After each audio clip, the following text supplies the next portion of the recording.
During the time of Umar ibn Khattab radiallahu anhu, there were two men who brought in a young boy dragging into the courthouse. So Umar ibn Khattab radiallahu anhu, he asks him, what is this? What is going on? Why are you dragging him into the courthouse? They say, this boy, he killed our father.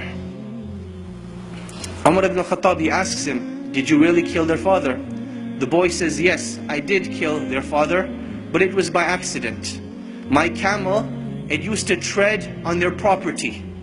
So one day, their father took a rock and hit the camel in the eye. And I saw the camel suffering, and it made me furious and aggravated. So I took a rock and I threw it at the father. It hit him in the head and he died.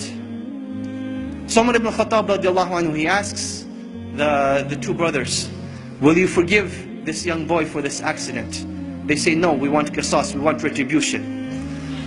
So Umar ibn Khattab radiallahu anhu, he asks the young boy, do you have any last words, any last wishes, any last requests? And the young boy says, yes. My father passed away and I have a younger brother. And my father left some money behind for my younger brother. I would like 3 days to go and retrieve this wealth from a hidden place, so that I can make sure my brother gets it when I die and pass away. So Umar ibn Khattab, he thinks this boy is making up the story. He's like, boy, what are you talking about? What wealth, what father, what young brother? The young boy, he says, trust me. Umar ibn Khattab, he says, okay, I will trust you, but find a guarantor for you. Someone who will guarantee that you will come back. The young boy, he looks around, there's a packed courthouse. Will someone not help me today? And everyone, as the boys looking around, they turn their face away, they turn their faces down. No one wants to help this boy. Then from the back of the courthouse, a hand raises up. Whose hand is it? Abu Dhar al-Ghifari radiallahu anhu, the noble and illustrious companion who gave da'wah to so many of the tribes. He says, I will be the guarantor of this boy. Now understand what it means to be the guarantor. Meaning that if this boy does not come back, it is the head of Abu Dhar al-Ghifari radiallahu anhu that will be chopped off, that he will be killed. Abu Dhar al-Ghifari, he says, I will be the guarantor. So the boy goes away.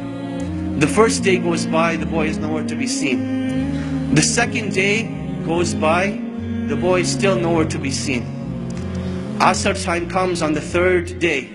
The two brothers go to Abu Dhar al-Ghifari radiallahu anhu, and they say, come with us to the courthouse.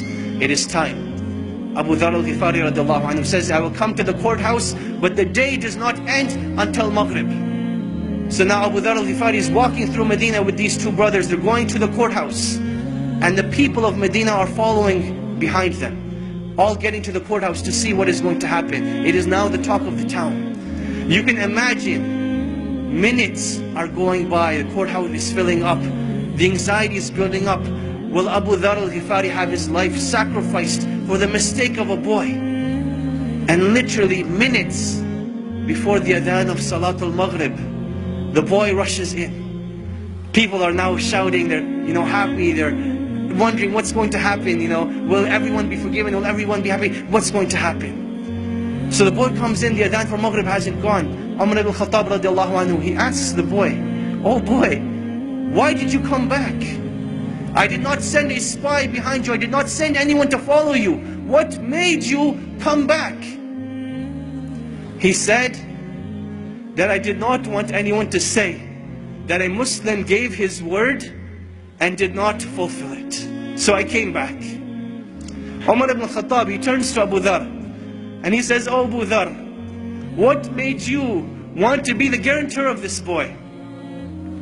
He says, I saw a Muslim in need and I did not want anyone to ever say that a Muslim was in need and no one was there to help him. So I raised my hand to be his guarantor. The two brothers, they say, when we have people like this, how can a Muslim ask for forgiveness and no one be there to forgive him? So they forgave the boy, and the boy was forgiven. This was the legacy of Islam. This was the code of conduct. This is why during the Khilaf of Umar ibn Khattab, they were able to reach the border of China all the way to the south of France. Because they had strong relationships with Allah. They did things with ihsan, and they lived with the code of conduct of Islam. And this is when Allah subhanahu wa ta'ala will restore the izzah of this nation and will make us once again proud of the great legacies that have been left behind, in hopes that one day we will be called a great legacy.